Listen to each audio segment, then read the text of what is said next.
Bueno, estamos de vuelta en Pensamiento Crítico. Tenemos la presencia del señor asambleísta Mauro Andino. Mauro Andino, gracias por aceptar nuestra invitación.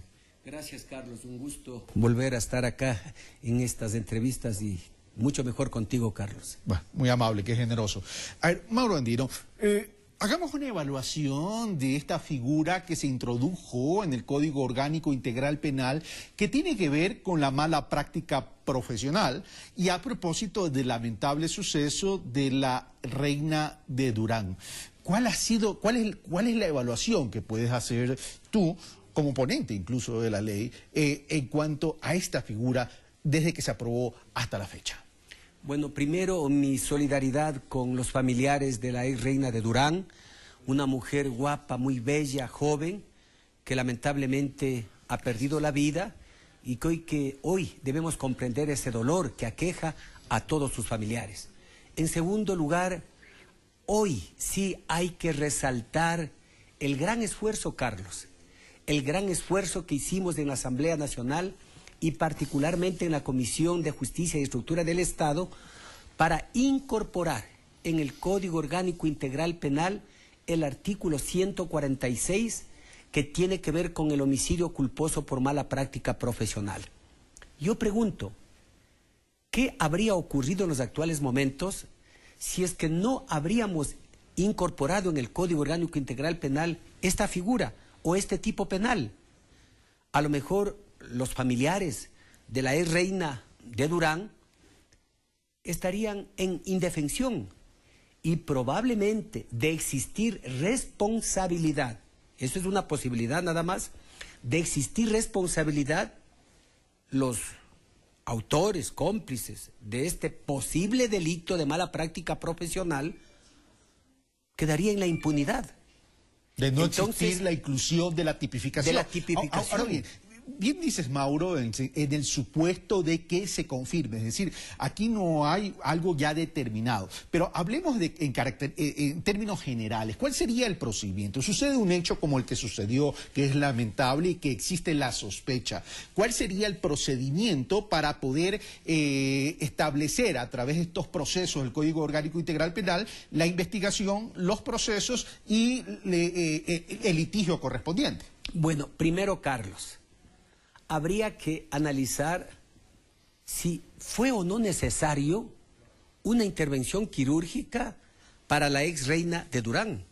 Segundo, pero nadie se va a hacer una operación estética si no es por voluntad propia. Obviamente, Carlos, pero habría que hacer un análisis sobre la necesidad de esa intervención quirúrgica. Segundo, la calificación profesional de quienes iban a realizar ese tipo de intervención. Pero perdón, tercero, no solamente de quienes iban, sino del centro. Ya vamos a llegar allá, Si se siguieron con todos los procedimientos, si se practicaron los protocolos, los reglamentos, las reglas, si ese centro de salud cumplía o no con todos los estándares y los requisitos para llevar a cabo ese tipo de intervenciones, y si el equipo o el cirujano tenía la especialidad, Carlos, de configurarse que no se cumplió con estas circunstancias,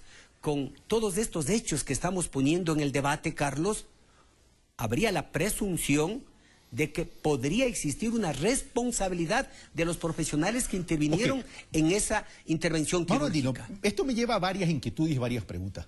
¿Cómo establecer la cadena de responsabilidad en el quirófano en el momento de una intervención quirúrgica si algo sale mal? Es decir, ¿quién determina esa cadena de responsabilidad? Porque aquí nos lleva a actualizar el debate sobre los peritos. Bueno, ahí llegamos al procedimiento. Tú antes me preguntabas cuál es el procedimiento. Primero, que cualquier persona o de oficio se puede iniciar una indagación previa. Y de lo que conocemos a través de los medios de comunicación, hay una indagación previa. ¿Sí? ¿Para qué? Para practicar una serie de diligencias, entre ellas una inspección judicial al centro de salud en donde se llevó a cabo esta intervención quirúrgica. Segundo, receptar las versiones de todos los profesionales y de todas las personas que fueron parte del equipo de esta intervención quirúrgica, ¿sí?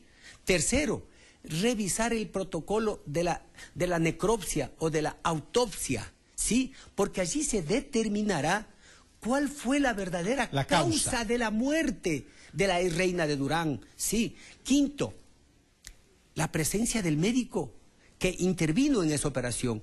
Conocemos por los medios de comunicación que se ha dictado la orden de detención con fines investigativos, es decir, por 24 horas, porque todavía está en una etapa de investigación. Los medios dan cuenta que aún no lo han procedido a detener, que no se ha presentado, y sería necesario que dé la cara.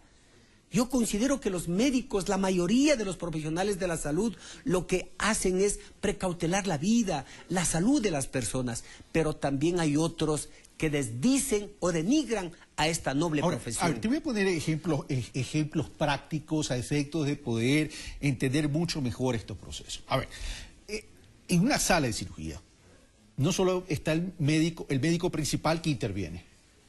Está el anestesiólogo, están los auxiliares, están enfermeras, etcétera, etcétera. Y evidentemente juega un rol importante el centro de salud o el hospital, me refiero al centro de salud en general, en cuanto a que tenga el equipamiento necesario para poder realizar una intervención. En algunos casos puede ser cuestiones de anestesia, en otros casos puede ser un mal ejercicio profesional de parte del médico principal, etcétera, etcétera. ¿Dónde se determina, insisto, esa cadena de responsabilidad? Mira, allí hablamos de la pericia. El Código Orgánico Integral Penal en eso recogió algo importantísimo, que para los casos de mala práctica profesional, el fiscal contará con una terna de 3 expertos, de 3 especialistas designados por el Ministerio Rector. Que tendrían que ser médicos. Es decir, por parte del Ministerio de Salud, pero 3 especialistas en la materia, en esa materia, ¿sí?, en la que se sometió a esa cirugía.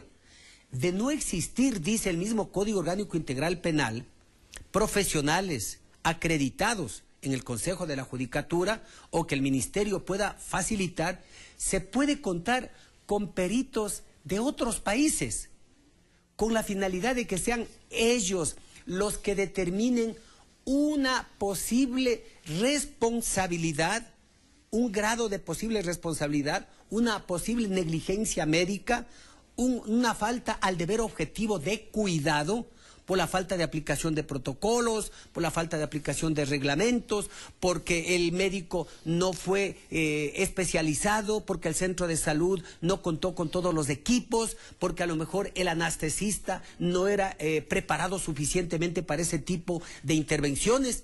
Y en base a ese informe, el fiscal tendrá elementos de convicción, Carlos. ¿Para qué?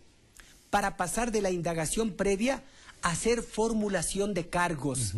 Cuando se hace formulación de cargos, quiere decir que ya existen elementos de convicción para poder imputarle a esa persona y el juez ordenar medidas cautelares. Entre esas medidas cautelares, la prisión preventiva. Una pregunta final y rapidito, Mauro, porque me dicen que ya el tiempo se me terminó y tengo que dar pasos a deporte. Es decir, en una mala práctica profesional, y estamos hablando en este caso de medicina, necesariamente en una mala práctica profesional puede tener responsabilidad el hospital, la clínica o el centro de salud. Bueno, aquí la responsabilidad recae en el equipo fundamentalmente que intervino en esa intervención quirúrgica. Por ello, yo pido a la persona que vaya a someterse a una intervención quirúrgica que piense 2 veces antes de someterse a ese tipo de cirugías. Bueno, gracias. Nosotros